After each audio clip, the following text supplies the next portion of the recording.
नमस्कार, India voice देख रहे हैं आप। आपके साथ मैं हूं स्वीटी दीक्षित। रुक करेंगे खबरों की ओर। बीजेपी ने राहुल गांधी का एक पोस्टर जारी किया है जिसमें राहुल गांधी को रावण दिखाया गया। देश की सियासत में तो बवाल मचा ही हुआ है, वहीं दिल्ली में भी इस पूरे मामले को लेकर काफी बवाल नजर आ रहा है। कांग्रेस की तरफ से अलग अलग तरीके की प्रतिक्रियाएं आ रही है। दरअसल बीजेपी ने पहले ट्विटर पर एक राहुल गांधी का पोस्टर जारी किया जिसमें उन्हें रावण के रूप में दिखाया गया, जिसके बाद कांग्रेस की तरफ से अलग अलग तरीके की प्रतिक्रियाएं आ रही है। वहीं दिल्ली कांग्रेस कमेटी की तरफ से इस पूरे मामले को लेकर बीजेपी मुख्यालय के बाहर प्रदर्शन किया गया। दिल्ली के अलग अलग जिलों और जगहों पर भी भारी संख्या में कांग्रेस के युवा कार्यकर्ता, महिला कार्यकर्ता और वरिष्ठ कार्यकर्ता शामिल हुए। दिल्ली प्रदर्शन कांग्रेस कमेटी के अध्यक्ष अरविंद सिंह लवली की अगुवाई में प्रदर्शन किया गया। इस दौरान भारी संख्या में पुलिस बल तैनात नजर आई।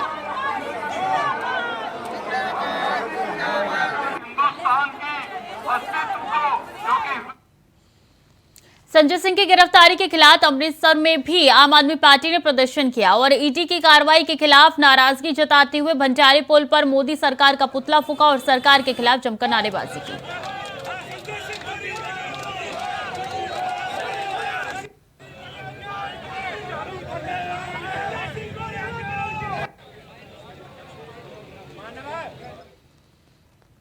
हरदोई में कांग्रेस नेताओं ने संजय सिंह की गिरफ्तारी समेत विभिन्न मांगों को लेकर कलेक्ट परिसर में विरोध प्रदर्शन करने के बाद राष्ट्रपति को संबोधित एक ज्ञापन सिटी मजिस्ट्रेट को सौंपा। दरअसल कांग्रेस नेताओं ने दिल्ली में स्पेशल सेल की तरफ से की जा रही उत्पीड़न के विरोध में कलेक्ट्रेट में प्रदर्शन कर कार्रवाई रोके जाने की मांग की और राष्ट्रपति के नाम नगर मजिस्ट्रेट को ज्ञापन सौंपा।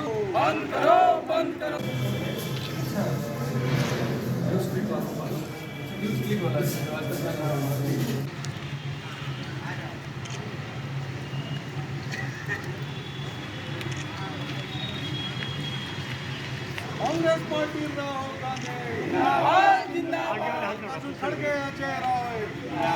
जिंदाबाद तो राष्ट्रपति के नाम ज्ञापन सौंपा गया है। संजय सिंह की गिरफ्तारी के विरोध में ये आम आदमी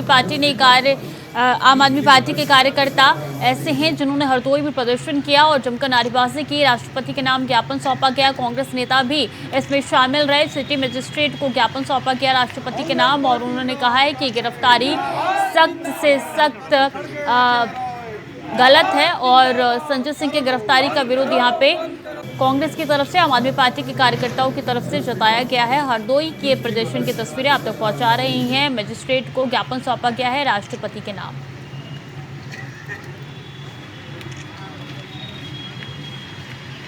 कांग्रेस पार्टी राहुल गांधी जिंदाबाद जिंदाबाद।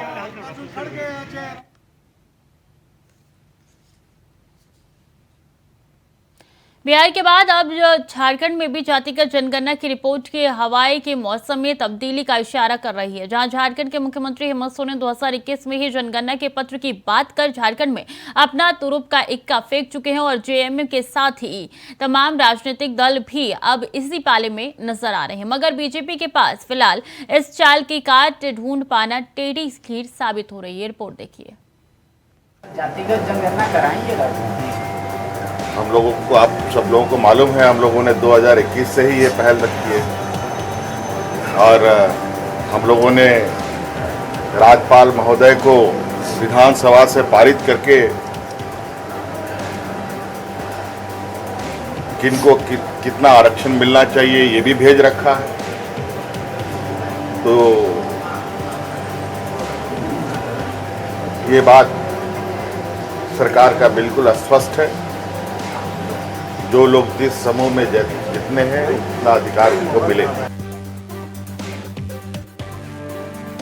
तो बिहार के बाद अब झारखंड में भी जाति आधारित जनगणना को लेकर सुगबुगाहट तेज हो गई है।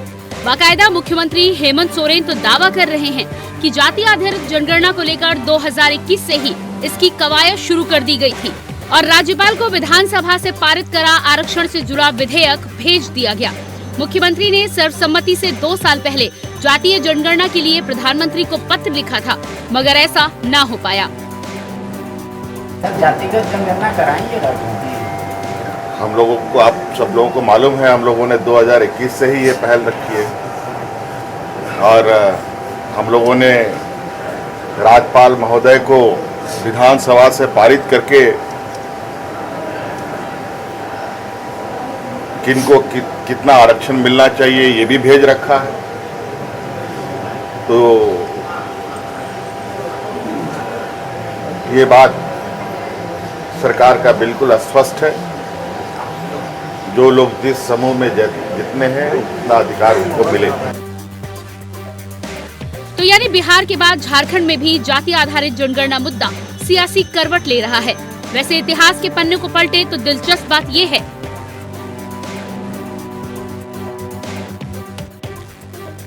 कि मुख्यमंत्री हेमंत सोरेन ने सभी दलों की सहमति से 2 साल पहले जाति आधारित जनगणना के लिए प्रधानमंत्री को पत्र लिखा था। दिल्ली में झारखंड के सर्वदलीय शिष्टमंडल के सदस्यों ने जाति आधारित जनगणना कराने के मुद्दे पर मांग पत्र गृह मंत्री को सितंबर 2021 में सौंपा था। बिहार की जाति जनगणना के बाद सियासत उफान पर है। वैसे तो पहले से ही उम्मीद थी कि बिहार की सियासी हवा का रुख झारखंड की सरहदों को पार करेगा ही, और हुआ भी ऐसा ही। दरअसल झारखंड की सियासत में जातिगत जनगणना का अपना अलग अलग गुणाभाग है। इस मांग के पीछे ओबीसी आरक्षण का एक बड़ा राज छुपा है। ओबीसी मोर्चा के दावों पर गौर करें। ओबीसी मोर्चा के दावों पर गौर करें तो राज्य में कुल आबादी का 52% सिर्फ पिछड़े वर्ग के तहत आने वाले लोगों का है। इसके बावजूद राज्य में ओबीसी को सिर्फ 14% आरक्षण प्राप्त है। ओबीसी के आरक्षण को 14% से बढ़ाकर 27% करने की मांग उठ रही है। सत्ताधारी दल से लेकर विपक्षी खेमे में भी इसके पैरोकारों की कोई कमी नहीं है। ओबीसी वोट बैंक पर अब तक बीजेपी दावा करती आ रही है, लेकिन आरक्षण का कार्ड खेल सत्ताधारी दल बीजेपी के वोट बैंक में सेंधमारी करने की कवायद में जुट गया है। यानी लोकसभा चुनाव से पहले आई बिहार की रिपोर्ट को लेकर सियासत भी तेज हो गई है, जहां कांग्रेस, आम आदमी पार्टी, समाजवादी पार्टी हो या फिर जेएमएम, तमाम विपक्षी दलों ने इस फैसले का न सिर्फ स्वागत किया बल्कि पूरे देश में जातिगत जनगणना कराने की मांग उठा बीजेपी की कमजोर नब्ज दबाने की कोशिश कर रहे हैं। जहां तक बात रही बीजेपी के क्षेत्रीय क्षत्रपों की, उनके लिए ये मुद्दा आगे कुआं पीछे खाई सरीखा है। तो सवाल ये कि क्या झारखंड में भी इस बार जातीय जनगणना का मुद्दा तूल पकड़ेगा? अगर हाँ, तो फिर बीजेपी के लिए इस सवाल का जवाब तलाश पाना थोड़ा मुश्किल होगा। Bureau report, India voice. और पंजाब के पटियाला से पूर्व विधायक नवजोत कौर सिद्धू ने एसवाईएल नगर को लेकर सुप्रीम कोर्ट के सख्त रुख पर बयान दिया है। उन्होंने कहा है कि जब प्रकाश सिंह बादल मुख्यमंत्री थे तो उन्होंने एसवाईएल को छोड़ दिया था। अब जब जमीन ही नहीं बची है तो फिर एसवाईएल कैसे बनेगी?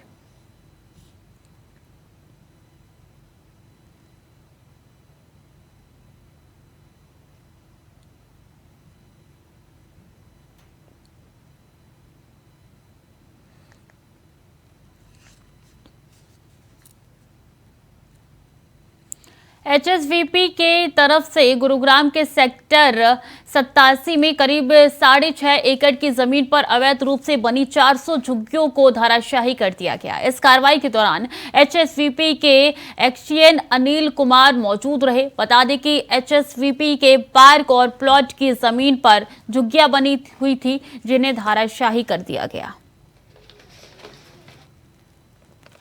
तो एचएसवीपी की तरफ से गुरुग्राम के सेक्टर 87 में करीब 6.5 एकड़ की जमीन पर अवैध झुग्गियां बनी थी, जिनको धराशाही कर दिया गया। ये कार्रवाई यहां पे पुलिस द्वारा की गई है। और बता दें कि यहां पे कई ऐसे लोग हैं जो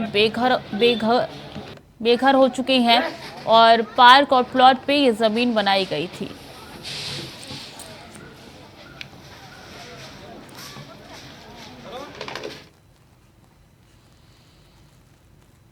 बीकानेर के हंदा में शुक्रवार को SC/ST सम्मेलन का आयोजन हुआ, जिसमें पूर्व सिंचाई मंत्री देवी सिंह भाटी और अनूपगढ़ की पूर्व विधायक शिमला बावरी शामिल हुए। इस दौरान कार्यक्रम को संबोधित करते हुए देवी सिंह भाटी ने कांग्रेस सरकार पर जमकर हमला बोला। उन्होंने कहा है कि कांग्रेस शासनकाल में जनता को सुनने वाला कोई नहीं है। केंद्र सरकार की तरफ से 9 साल में कई योजनाएं शुरू की गई है, लेकिन राजस्थान सरकार के कारण वो योजनाएं धरातल पर नहीं पहुंच पा रही है।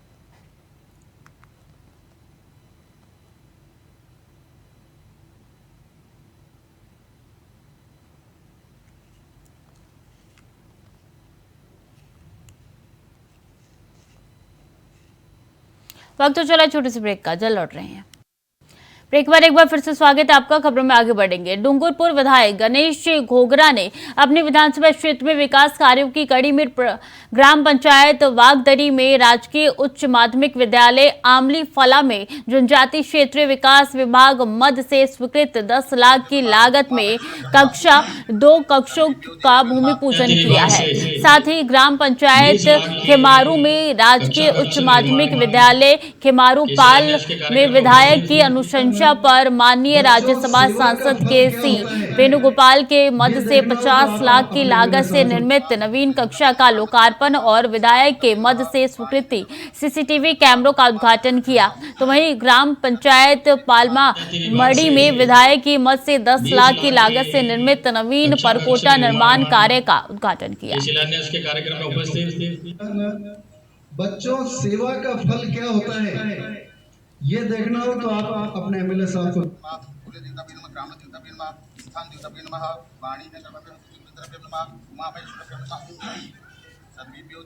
पंचायती विभाग से 20 लाख के कक्षा कक्ष निर्माण के शिलान्यास के कार्यक्रम में उपस्थित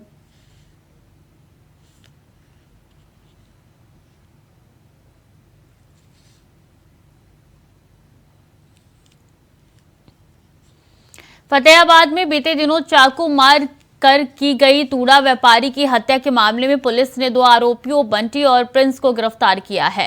हालांकि चाकू मार कर कृष्णा की हत्या करने वाला मुख्य आरोपी कुलदीप अभी भी पुलिस के पकड़ से बाहर है। पुलिस ने इस मामले में कुल 4 लोगों को पर केस दर्ज किया था। इसमें कुलदीप और संदीप अभी फरार है, जबकि बंटी और प्रिंस को पुलिस ने गिरफ्तार कर लिया है। बंटी पर इससे पहले भी मारपीट के कई मामले दर्ज है। शहर थाना प्रभारी महेंद्र सिंह ने बताया कि कृष्ण सड़क पर बाइक लेकर जा रहा था और शराब के नशे में धुत स्कॉर्पियो सवार युवकों ने कृष्ण को रुकवाकर उससे मारपीट की, जबकि कृष्ण के साथ उनकी पहले कोई भी रंजिश नहीं थी।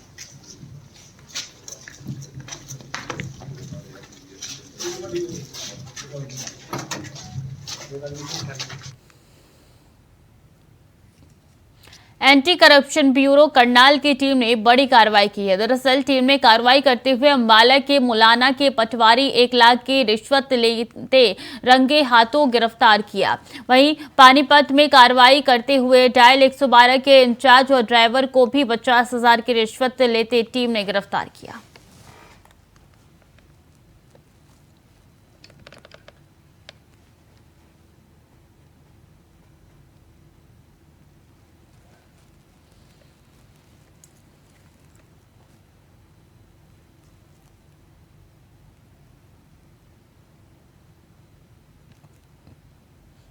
और आगरा में रामलीला के मंच पर वर्दीधारी पुलिसकर्मी के हाई वोल्टेज ड्रामे पर बड़ी कार्रवाई हुई है।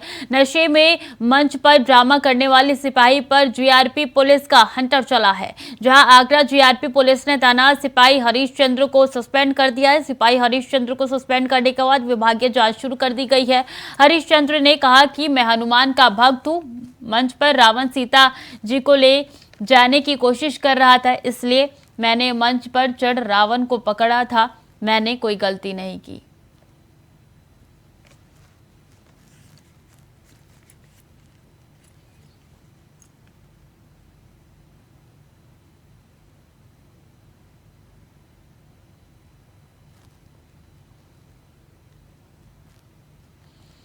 पटियाला में किसानों की तरफ से पराली जलाने को लेकर पंजाब सरकार की तरफ से किसानों को जागरूक किया जा रहा है। साथ ही अपील भी की जा रही है कि पराली को आगे ना जलाए, आग ना लगाए। पराली को आग लगाने ने कई बीमारियां होती है, इसके धुएं से पशु पक्षियों को नुकसान होता है। वहीं विद्यार्थियों ने भी किसानों को जागरूक किया है। साथ ही कहा है कि पराली जलाने से कई हानिकारक बीमारियां उत्पन्न होती है और वातावरण में भी खराबी देखने को मिलती है।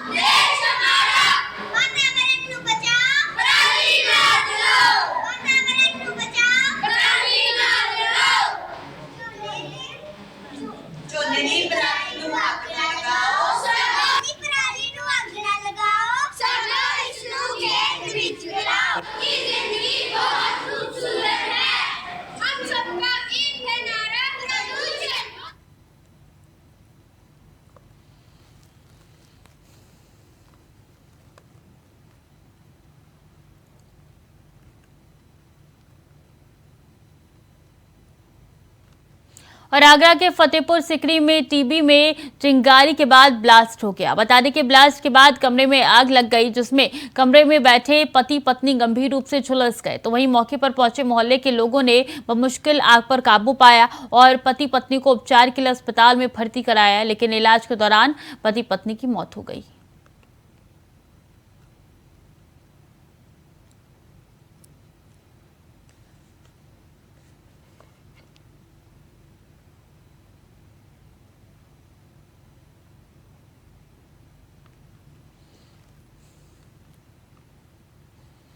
और गाजियाबाद के थाना मोदी नगर इलाके में एक नाबालिग छात्रा पर तलवार द्वारा हमले का मामला सामने आया है। छात्रा कक्षा 9 की छात्रा है और घर से ट्यूशन जाने के लिए निकली थी। रास्ते में एक युवक द्वारा उस पर तलवार से हमला कर दिया गया। नाबालिग छात्रा पर कई बार वार किए गए। आरोपी दूसरे समुदाय विशेष से है और घटना के बाद स्थानीय पुलिस ने हमलावर शौकीन को गिरफ्तार कर लिया है। घटना की वजह किस वजह से की गई है अभी तक साफ नहीं हो पाया है। युवक ने ईंट पत्थर फेंककर हमलावर शौकीन को लड़की पर हमला रोकते हुए बचाया। घायल नाबालिग गंभीर हालत में मोदी नगर के जीवन अस्पताल में एडमिट कराई गई है।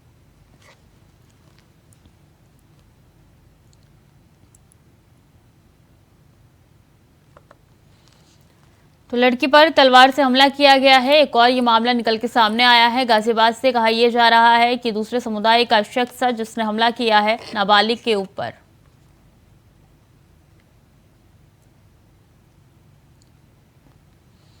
खबर फतेहपुर से है, जहां एलकेजी के छात्र को स्कूली बस ने रौंद दिया है। वहीं छात्र की मौके पर ही दर्दनाक मौत हो गई। तभी परिजनों और आसपास के लोगों ने स्कूल का घेराव किया और स्कूल प्रशासन पर कार्रवाई की मांग की।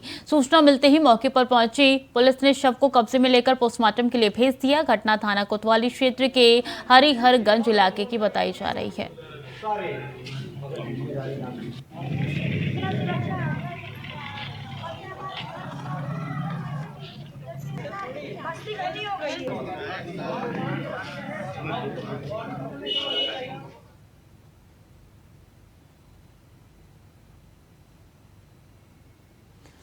तो बता दें कि स्कूल प्रशासन पर कार्रवाई की मांग लगातार उठ रही है और स्कूल बस ने जो है वो बच्चे को रौंद दिया है। एलकेजी का ये छात्र बताया जा रहा था जिसको स्कूल बस द्वारा रौंद दिया गया है और हड़कंप काफी ज्यादा मच चुका है इलाके में। स्कूल प्रशासन के ऊपर लगातार कार्रवाई की मांग की जा रही है यहाँ पे परिजनों द्वारा।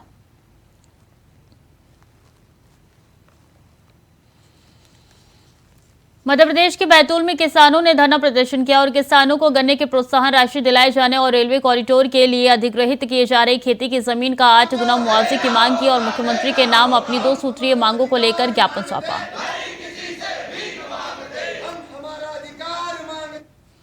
रायसेन के बेगमगंज थाना क्षेत्र में तालाब में 3 बच्चियां डूब गई, जिनमें से 2 की मौत हो गई, 1 को बचाया गया। बता दें कि नाबालिग लड़कियां महालक्ष्मी त्योहार पर महिलाओं के साथ नहाने गई थी, जिस कारण तीनों बच्ची डूब गई, जिसमें से 1 को बचा लिया गया है और त्योहार का जो ये खुशी है वो मातम में तब्दील हो गया।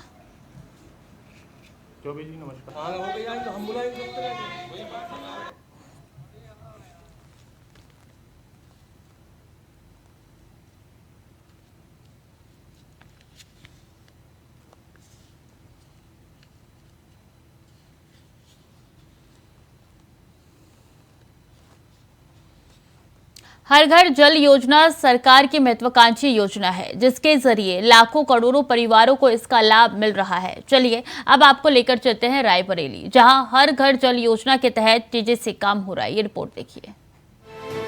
ग्रामीण क्षेत्र से पेयजल की किल्लत को दूर करने के लिए प्रधानमंत्री मोदी की तरफ से साल 2019 में जल जीवन मिशन का शुभारंभ किया गया। इस योजना के तहत रायबरेली में 5,30,473 घरों को चिन्हित किया गया और उन घरों तक मार्च 2024 तक पानी पहुंचाने का लक्ष्य निर्धारित किया गया था। रायबरेली के एग्जीक्यूटिव इंजीनियर एस रहमान की माने तो योगी सरकार ने इस योजना पर तेजी से काम करते हुए करीब 25% काम पूरा कर लिया है और मार्च 2024 से पहले ही बाकी काम पूरा कर लिया जाएगा। जनपद रायबरेली में 5,03,473 घरों को चयनित किया गया है ये मार्च 2024 तक कंप्लीट करने का लक्ष्य रखा गया है, जो कि हम समय सीमा के अंतर्गत जो हमारी प्रगति चल रही है कार्य, हमने बहुत तेजी से काम करा है। समय सीमा के अंदर हम अपना कार्य लक्ष्य को पूरा कर लेंगे। वहीं सरकार की योजना का लाभ ले रहे लोग योगी और मोदी सरकार का आभार जता रहे हैं। लोगों का कहना है कि अब उनको शुद्ध पेयजल मिलेगा, जिससे वो रोगों से मुक्त रहेंगे। माननीय प्रधानमंत्री जी की जो पेयजल योजना है, इससे गरीब अमीर सब लोगों के लिए बहुत शुद्ध पानी है, जिससे बीमारी से भी निजात मिलेगी। ये पानी पीने से संक्रामक रोग से मुक्ति मिलेगी। साफ सफा पानी है, आंकड़ों का पानी है, पहले नहीं मिलता था, अब मोदी सरकार में ये मिलना शुरू हो गया है। ये जो सरकार टोटी लगवा दिए हैं सब घर घर, इससे हमको बहुत शुद्ध पानी मिल रहा है, इससे बीमारियां नहीं होती इस पानी से। योगी सरकार विकास के पथ पर अग्रसर है और विकास के रोज नए आयाम लिख रही है। योगी के आने से पहले प्रदेश में पेयजल एक बड़ी समस्या थी, लेकिन अब सरकार इस समस्या का तेजी से समाधान कर रही है और घर घर पेयजल पहुंचा रही है। तो फिलहाल के लिए बुलेटिन में इतना ही। खबरें लगातार जारी है, देखते रहिए इंडिया वॉइस।